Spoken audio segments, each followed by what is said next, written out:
Welcome back to the show, and we'll fill it up with the blanks and the exercise number 6. So we'll do it quick so that we can take a rest. Okay? Let's listen again. Lesson 2F. Exercises 5 and 6. Oh, hi, Kevin. Hi, Hannah. Guess what happened to Edward the other day? I've no idea. Well, go on. Well, it was Saturday evening. He went out with some friends for a meal at an Italian restaurant. They were all really happy because they just finished all their exams. Anyway, they had a great time at the meal and stayed out really late. When Edward got home, he realised that his mum and dad were already in bed asleep. It was really annoying for Edward because he didn't have his door keys, so he couldn't get in, and he didn't want to wake his parents up.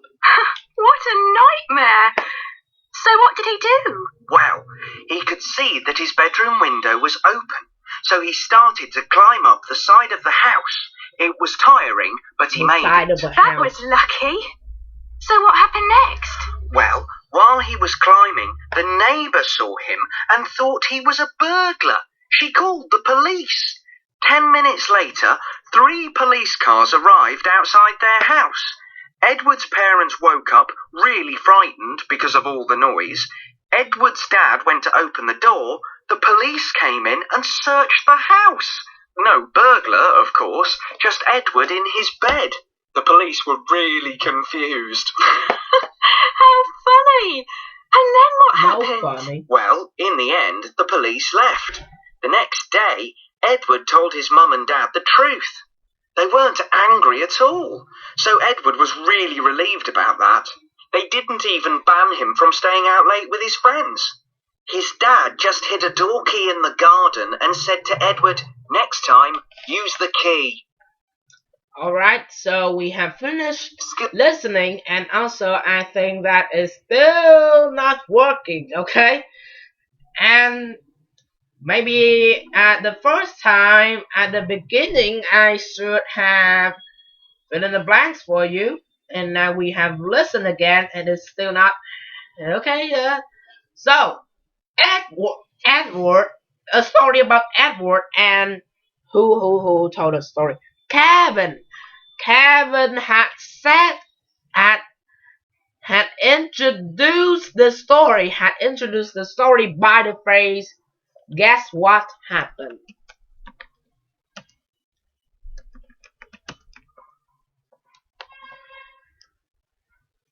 Okay.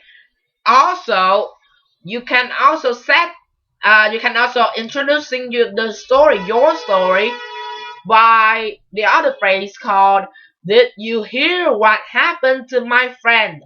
Blah blah blah. So that you can introduce the story. Set the scene. How did Kevin set the scene?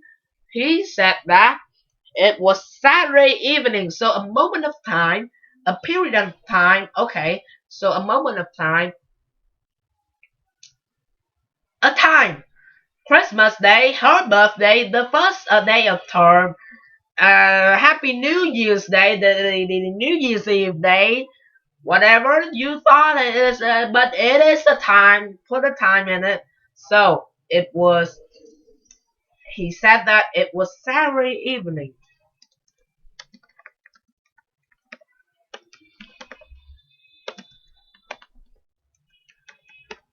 Alright. It was Saturday evening, Christmas Day, her birthday, the first day of term, blah blah blah. Or you can also say we were on holiday, we were at a cinema, we were in town, we were at some place else. So you can also say the time, you can also say the place where you were. Okay? Moving the story on, moving on. So to keep the story is being told clearly, and the people who are listening to the story can know what had happened. You can move the story on, then put another comment in it. So they put the comment while telling the story. then you want to move on the story. So Kevin had put the phrase anyway, okay? So he said anyway, the police has came, blah blah blah blah blah blah blah blah blah blah blah, right, like that. Okay, anyway, police came maybe, or you can also say so that evening, a few days later, the next day, and also a while 10 minutes later. A while 10 minutes later, they got into the house and killed him. No, okay. So minutes, I wrote it into minutes for spacing, you know. Okay. So when he finished the story, he said that in the end, his parents didn't shout at him, didn't get angry at him, just said that didn't ban him from going out late at night. Still let him go, but let the door keys at the garden, or maybe like that in the end. Alright, like that. And or you can also say eventually, she died, he died, maybe like that. Okay, so when you're telling the story, you can narrating the events. You can tell the stories with the phrases right over there in the blue on the spots. Alright. Also, my type is blue either. So when we tell a story, we can use those following phrases to give a story a structure. Means it can be stayed in order, okay? From part to part. Introducing the story, we use those phrases. When we're setting the scene, we use those phrases.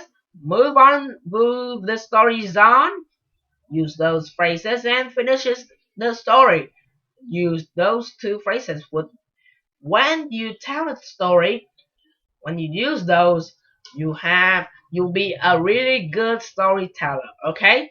So practice using it maybe because it will help you with that. So this lesson has finished, and thank you so much for joining in with us, and please go back with us tomorrow night at 7:30 p.m. on Facebook page and also on our YouTube channel. Review the tonight's lesson. It is the Unit 2F Speaking the Narrating Events. Prepare for tomorrow's lesson.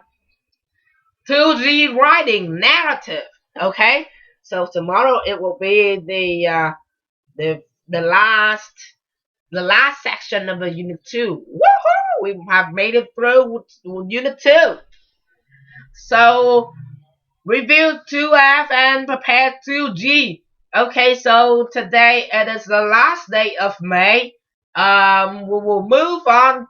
We'll move on June tomorrow, and also tomorrow night.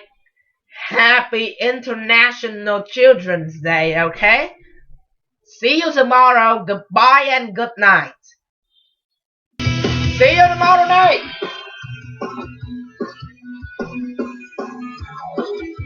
Okay. Take your class with me. Yeah. Woo!